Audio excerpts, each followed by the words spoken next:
de la vida, la obra del presidente Madero. No tardamos y ayuda mucho para saber qué hicieron nuestros mártires, héroes, en defensa de la libertad, de la justicia, de la democracia, de nuestra soberanía, porque no puede gobernarse un país sin ideales, sin principios, sin una doctrina, y necesitamos recurrir a nuestra historia, que tiene muchas enseñanzas.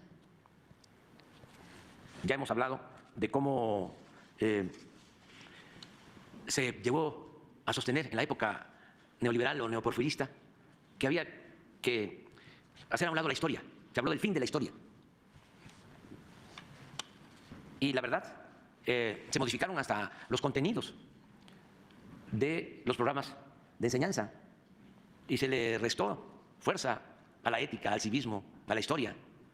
Todo un plan deliberado para olvidarnos de que Hidalgo proclamó la abolición de la esclavitud, para que nos olvidáramos que Morelos luchó por la igualdad, para que nos olvidáramos de que Juárez llevó a cabo una reforma aplicando el principio bíblico de que a Dios lo que es de Dios y al César lo que es del César, y olvidarnos también de que el pueblo de México resistió la invasión abusiva del ejército francés, de 30.000 soldados franceses, en ese entonces el ejército más poderoso del mundo, y se restauró nuestra república.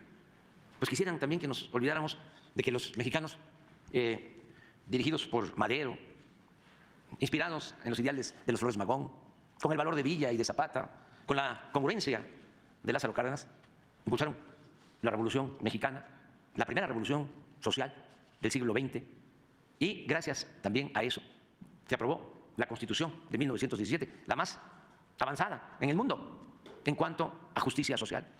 Todo eso es lo que quisieran que olvidáramos.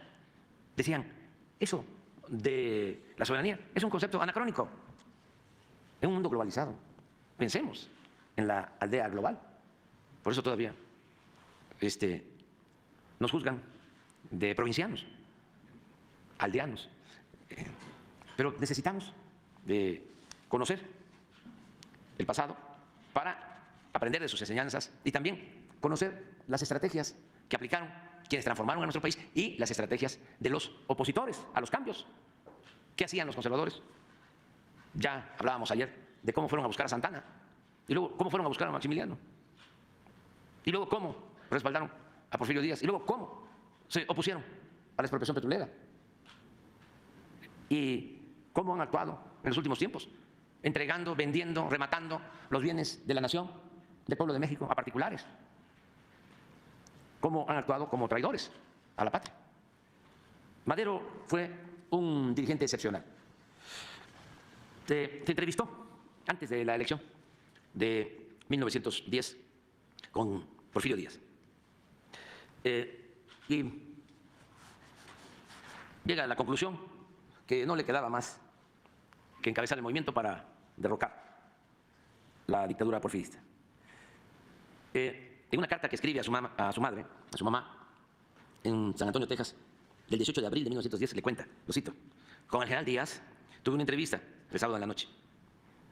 La impresión que me causó el general Díaz es que está verdaderamente decrépito, que tiene muy poca vitalidad.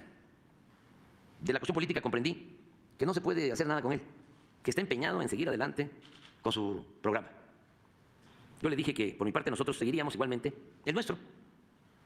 Se trató igualmente de la orden de aprehensión contra mí y me dijo que tuviera confianza en la Suprema Corte. Por eso es importante la historia, ¿no?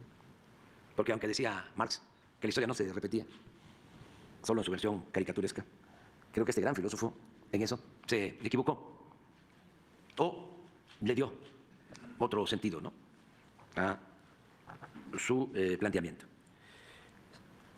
Me dijo que tuviera confianza en la Suprema Corte, a lo cual le contesté con una franca carcajada, diciéndole que no tenía ninguna confianza en la Corte. Parece que quiso varias veces asumir una actitud imponente y seria, pero nunca logró hacerlo, pues comprendió que conmigo no daban resultados esas bromitas. Te aseguro que desde la entrevista que tuve con él se han multiplicado mis esperanzas de triunfo. Hasta ahí la cita. Debe entenderse que las esperanzas de triunfo, entre comillas, expresadas por Madero no se limitaban únicamente